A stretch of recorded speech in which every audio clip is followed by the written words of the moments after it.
네, 안녕하세요. 경자입니다. 점점 여름의 절정으로 다가가는 7월 4주차였는데요. 더위도 점점 심해질 텐데 건강 조심하시고요. 저번 주에 이어서 이번 주도 주식시장은 조정 흐름이 계속되었습니다. 특히 인공지능으로 돈을 벌 수 있는 거냐, 이런 의심이 한층 더 심해지면서 그동안에 주가가 많이 올라갔던 종목들은 큰 폭으로 조정을 받았던 한 주였는데요. 자, 그러면 일단 먼저 미국부터 살펴보는 것으로 시작하겠습니다. 어젯밤에 미국 개인 소비 지출 6월 지수가 발표가 되었는데 PCE 지수라고 부르거든요. 전년 대비 2.5% 상승했고 예상치에 부합하였습니다. 올해 초에 물가가 조금 높아지는 시기도 있었지만 최근 3개월간은 그래도 다시 물가 상승률이 조금씩 낮아지는 추세입니다. 그리고 식료품과 기름값을 제외한 근원 PCE 지수는 전년 대비 2.6% 상승하면서 예상치보다 0.1% 높게 나왔거든요. 하지만 저번 달보다 물가가 더 올라가지는 않았고 근원 물가 지수도 반등 없이 계속 낮아지는 추세를 보여주고 있거든요. 그래서 이제는 금리 인하를 할 수 있는 환경을 조금씩 만들어가는 흐름이라고 생각합니다. 다음 주 목요일에는 미국 기준금리를 발표합니다. 시장에서는 8월은 동결하고 9월에 인하할 것이라고 전망을 하고 있는데 금리 발표한 다음에 할아버지가 9월 금리 인하에 대해서 힌트를 조금 주실지가 중요할 것 같습니다. 그리고 이번 주 미국 시장을 보면 나스닥이 한 주 동안 3.4% 하락하면서 저번 주에 이어서 거의 2주 동안 8% 하락한 것 같거든요. 큰 폭으로 조정을 받고 있고 S&P 500 지수도 이번 주에 1.5% 하락했습니다. 다만 다우존스 지수는 이번 주에도 0.8% 상승하면서 나스닥과 다르게 2주 연속 상승이 나오고 있거든요. 그래서 미국 시장도 그동안에 많이 올랐던 나스닥을 매도하고 상대적으로 적게 상승을 했던 다우존스 종목 등으로 수급이 넘어가는 흐름이 이어지고 있다고 보입니다. 그리고 다음 주에는 화요일에 마이크로소프트, 수요일에는 메타, 그리고 목요일에는 애플과 아마존이 실적 발표를 합니다. 빅테크 종목들이 2주 동안 크게 조정을 받았기 때문에 이번 실적이 컨센 정도로 부합을 하면 이제 조정은 마무리가 되지 않을까 생각을 하고 있는데요. 여하튼 다음 주가 나스닥에게도 그리고 빅테크에게도 중요한 한 주가 될 것 같습니다. 그리고 다른 계좌에서 모으고 있는 에이스 미국 빅테크 7은 이번 주에 주가가 크게 하락하면서 평단가 이하로 주가가 많이 내려왔었거든요. 그래서 목요일과 금요일에 각각 200만원씩 매수를 해보았는데 마지막으로 매수를 했던 가격이 1840원이었으니까요. 다음 주에 또 이 가격 이하로 주가가 내려온다면 또 추가 매수해 볼 생각입니다. 그리고 미국 계좌를 보면 JPQ가 저번 주 대비 2% 정도 하락한 것 같은데요. 나스닥 지수가 크게 밀리니까 JPQ도 따라서 하락하고 있는 추세이고 그래도 JPI는 주가가 방어되고 있는 상황입니다. 여하튼 주가가 많이 내려가고 있지만 마이너스를 보여주기 전까지는 그냥 계획대로 매달 4주씩 추가 매수를 하는 패턴을 변경하지는 않을 생각입니다. 자, 그럼 미국은 여기까지 보고 이제 한국을 살펴보겠습니다. 한국도 이번 주에 2분기 GDP를 발표했는데 미국과 다르게 한국은 마이너스 0.2%로 역성장을 기록했거든요.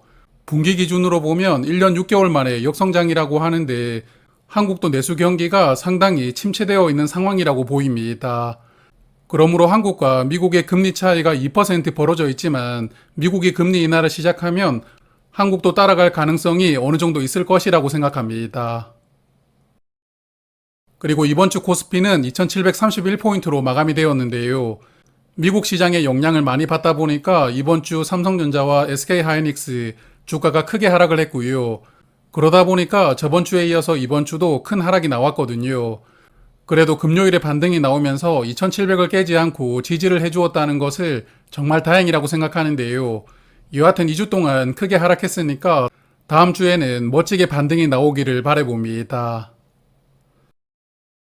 그리고 제가 보유하고 있는 삼성전자 우선주 이번 주에 주가가 63,500원까지 하락했거든요. 몇 주 전만 하더라도 분명히 플러스였는데 어느덧 6%까지 하락이 나온 상황입니다.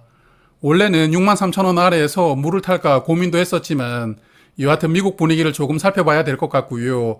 물을 탈지 아니면 조금 더 지켜볼지 판단을 해볼 생각입니다. 자, 그러면 늘 말씀드리는 ISA 계좌를 볼 텐데요. 이번 주에 매매를 많이 했는데 먼저 K카 주가가 이번 주에 많이 하락했거든요.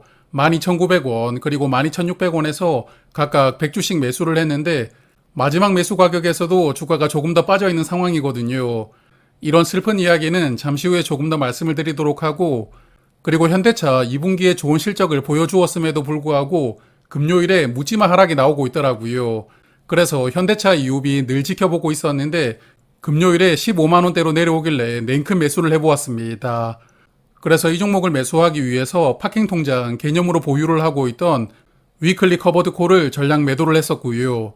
그리고 저번 주에 종목 교체를 했던 코덱스 미국 배당 다우존스도 주가가 하락할 때마다 30주씩 2번 매수를 하면서 이번 주에 60주를 추가 매수했습니다. 그러다 보니까 현금이 또 많이 줄어들었거든요.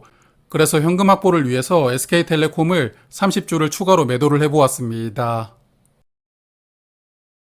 자, 먼저 현대차부터 말씀을 드릴 텐데요. 목요일 저녁에 실적과 배당금을 정리해서 말씀을 드렸으니까 오늘 또 리바이벌 하지는 않겠습니다. 여하튼 2분기 실적이 좋았고 상반기 실적까지 고려했을 때는 현대차 올해 배당금이 전년보다 조금 더 나올 가능성은 높다고 생각을 하거든요. 그래도 하반기에 또 실적이 주춤할 수도 있으니까 개인적으로는 전년 배당금 정도 나오면 좋겠다 생각을 하면서 이번 주에 매수를 해보았습니다. 현대차는 금요일 하락을 장중에 많이 만회하면서 제가 샀던 가격보다도 조금 더 올라가서 마감이 되었거든요. 여하튼 평단가 이하로 내려올 때마다 조금씩 매수해 볼 생각이고 일단은 1,000만원 정도까지 수량을 늘려볼 생각입니다. 자, 그리고 K카 슬픈 종목인데 이번 주에 주가가 크게 하락했거든요. 지난번에 15만원대 한번 팔았을 때 비교하면 거의 한 달 만에 주가가 17% 하락한 상황인데요. 여하튼 이번 주에 200주를 추가 매수하면서 1차로 목표했던 수량은 다 채운 상황입니다. 그래서 왜 이렇게 주가가 떨어지는지 매매 동향을 보니까 국내 기관 투자자들 중심으로 물량을 정리하고 있더라고요. 특히 연기금이 매일매일 팔고 있는데 연기금이 언제까지 팔지는 모르겠지만 일단은 연기금 매도가 일단 나게 되어야 K카의 주가도 반등할 수 있지 않을까 생각합니다. 이 종목은 다음 주 목요일 8월 1일에 실적 발표를 하거든요. 그래서 2분기 실적이 발표가 되면 다음 주 투자일기에서 간단히 정리해서 말씀을 드릴 생각이고요. 지난번에 2분기 배당금은 300원으로 예고를 해준 상황이기 때문에 특별한 변수만 없다면 2분기 배당금은 300원이라고 생각합니다.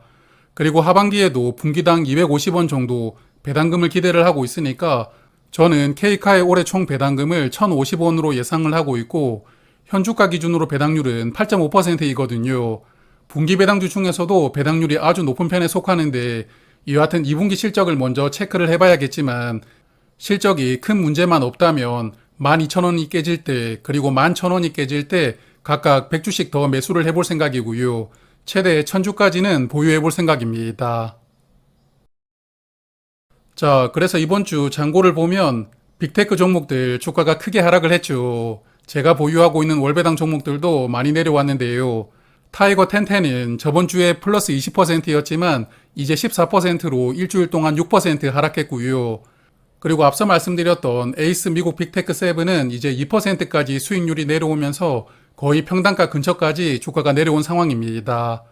다만 SK텔레콤이 이번 주에 기쁨을 주었는데 저번 주보다 주가를 약간 더 올려주었거든요. 이런 시국에서도 든든히 버텨주고 있다는 게 정말 기특한데요.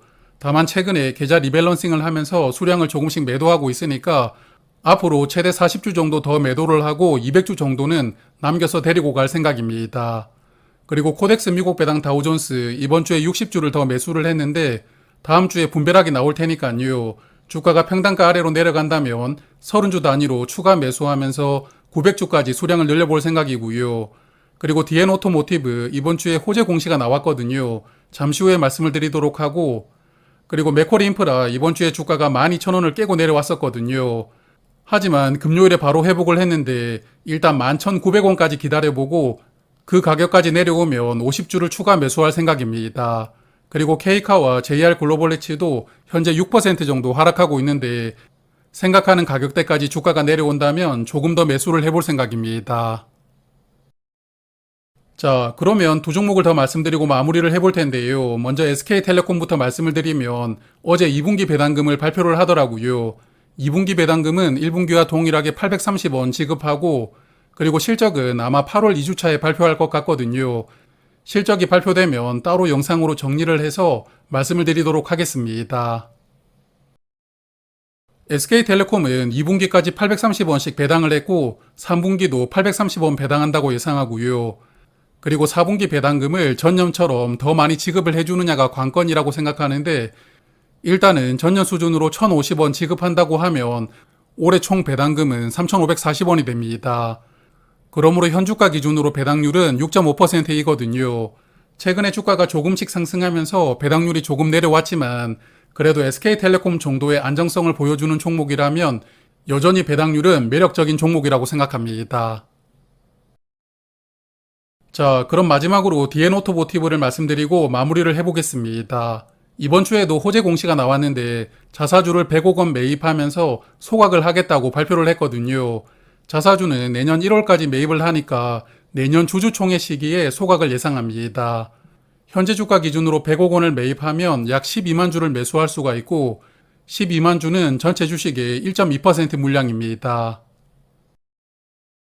그리고 이번 주부터 바로 자사주 매입을 시작을 했더라고요. NH투자증권에서 매수를 하고 있는데 2,000주씩 신청을 하고 3일 연속 매입을 하고 있더라고요. DN오토모티브는 거래량이 워낙 작다 보니까 이렇게 2,000주씩만 매수를 하더라도 시세에 영향을 줄 수가 있는 상황입니다. 그리고 2주 전에 말씀을 드렸지만 DN오토모티브는 기존에 보유하고 있던 자사주도 3% 규모를 조만간에 소각을 하겠다고 예고를 해주었거든요. 그래서 이번 소각까지 합치면 전체 주식의 4% 정도를 소각하게 되는데 이제는 정말 회사가 주주 환원에 신경을 쓰고 있다는 느낌을 받고 있습니다. 하지만 이렇게 호재가 연달아 나왔는데 주가 흐름은 크게 변동이 없었거든요. 저의 평단가 근처에서 주가가 왔다 갔다 하고 있는데 9월 말 기준으로 중간 배당을 하고 또한 주식도 소각을 시키면서 주주 환원을 강화해주고 있으니까요. 느긋하게 보유를 해볼 생각입니다. 그리고 혹시 주가가 8만원 아래로 내려온다면 조금 더 매수해볼 생각도 하고 있습니다. 자, 그리고 다음 주에는 4대 금융지주 실적과 월배당하는 종목들의 7월 분배금도 정리를 해서 영상으로 말씀을 드리도록 하고요. 다음 주 더위가 절정일 것 같은데 한 주 동안 건강하시고요. 성토하시길 바라겠습니다. 고맙습니다.